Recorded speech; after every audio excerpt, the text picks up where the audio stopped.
On the 29th of July, 2023, 4 relatives arrived at a house in Leongatha, Australia, for lunch. Erin Patterson served each of them an individual, Beef Wellington.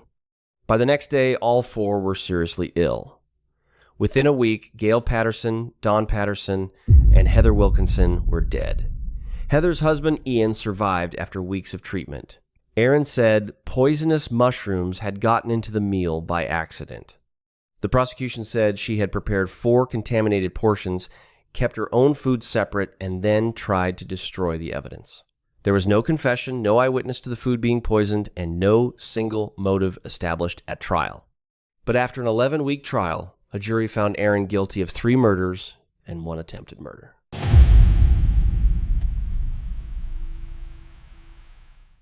Erin Patterson lived in Leongatha, a town in Victoria about 2 hours southeast of Melbourne. She and her husband, Simon Patterson, had separated years earlier but remained legally married. They had 2 children together and continued to deal with one another over parenting, schooling, and money. Their relationship had grown increasingly strained. Even so, Erin had stayed close to Simon's wider family. Don and Gail Patterson were Simon's parents. Gail's sister, Heather Wilkinson, was married to Ian Wilkinson, a pastor at Corumburra Baptist Church. The 4 older relatives had known Erin for years. The sentencing judge later noted that they had been good to her and to her children. On the 16th of July, 2023, Erin attended a church service and invited Don, Gail, Heather, Ian, and Simon to lunch at her home on July 29. Simon declined the day before, saying he felt too uncomfortable to attend. Erin told him she'd spent hours preparing, had bought an expensive beef fillet, and needed the family there for an important conversation. The 4 older guests still said yes. Ian later testified that Erin told them she had cancer and wanted their advice on how to explain it to her children. Erin denied ever presenting it as a confirmed diagnosis. She did admit, though, to misleading the family about possible cancer treatment. Her explanation was that she was actually planning weight loss surgery and felt too embarrassed to say so. The prosecution argued that this medical story gave her a serious, private reason to bring the family together. What it never established was a clear motive for killing them. That gap mattered to the defense. Don, Gail, Heather, and Ian weren't obvious enemies.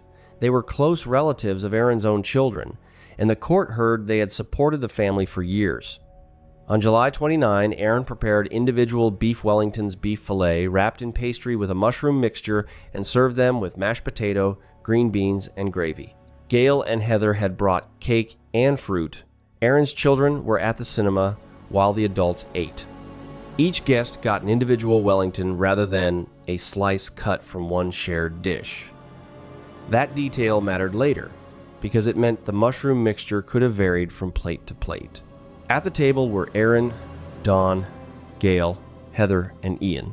Ian and Heather finished their full portions. Don ate his own, then part of Gail's.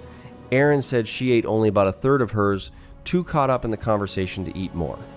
The plates themselves became one of the most disputed details of the trial.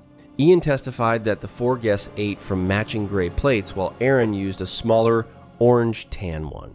The court also heard that Heather had noticed the difference before she died.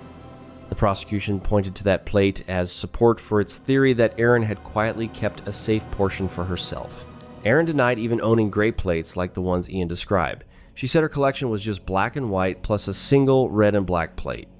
The defense added that there could be perfectly ordinary reasons for mismatched crockery. No plate was ever tested or proven forensically. The whole question came down to conflicting memories and what each version implied. The guests went home with no idea anything was wrong. Overnight and into the next day, all 4 came down with severe vomiting, diarrhea, and stomach pain. Don and Gail called Simon and were taken to hospital by ambulance. Simon picked up Heather and Ian himself and drove them in for treatment. By July 31, doctors had linked all 4 cases back to the same meal. The patients were moved to the Austin Hospital in Melbourne and treated for death cap mushroom poisoning. Death caps contain amatoxins that attack the liver.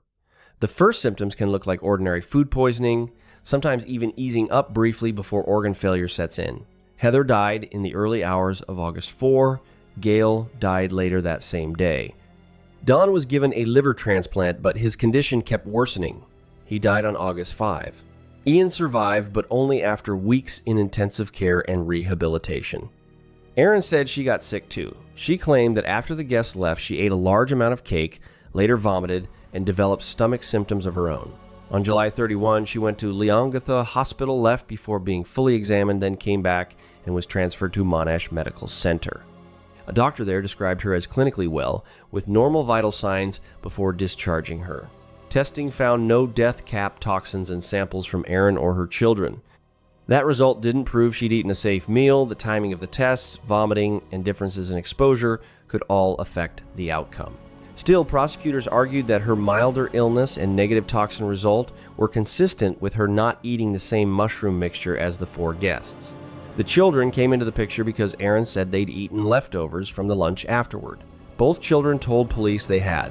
Erin said she'd remove the pastry and the mushroom mixture first, serving them just the beef underneath. Neither child got seriously ill, and no death cap toxins turned up in their samples. The defense said that didn't fit a controlled poisoning. Prosecutors answered that the children simply hadn't gotten the mushroom component at all. Investigators recovered Beef Wellington remnants from Erin's bin. Testing found toxins consistent with death cap mushrooms. Erin initially told health officials she'd used ordinary mushrooms from Woolworths along with dried mushrooms bought from an Asian grocery store somewhere in Melbourne's southeastern suburbs. Authorities searched for a matching product but could never identify one.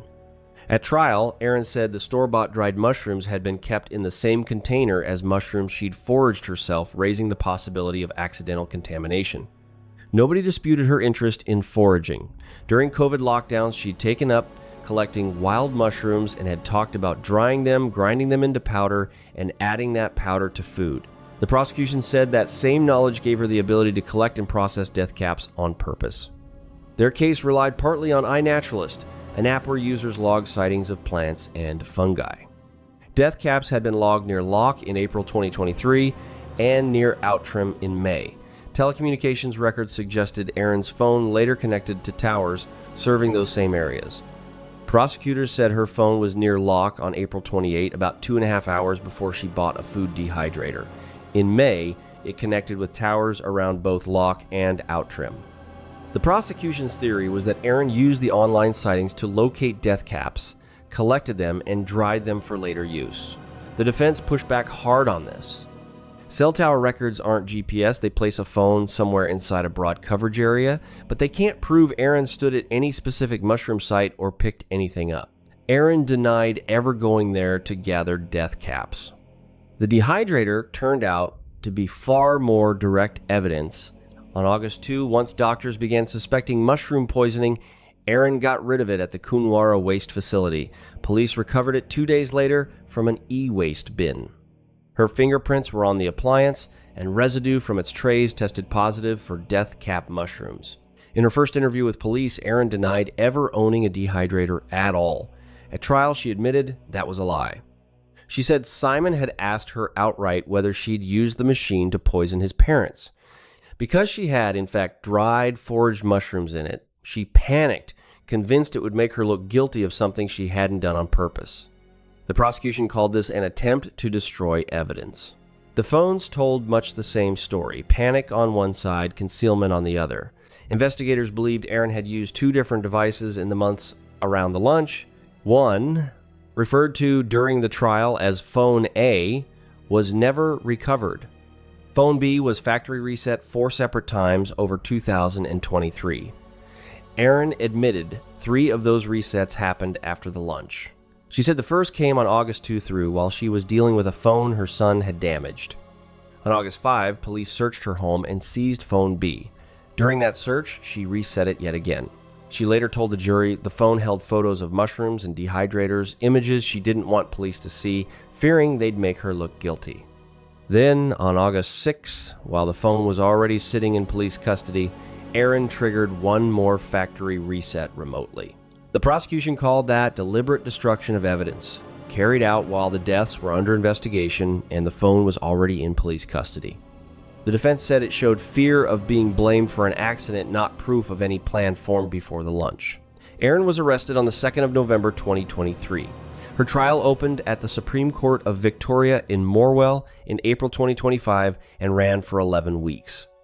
There was no confession and no witness who actually saw Erin add death caps to the food. The prosecution asked the jury to weigh one connected chain of events.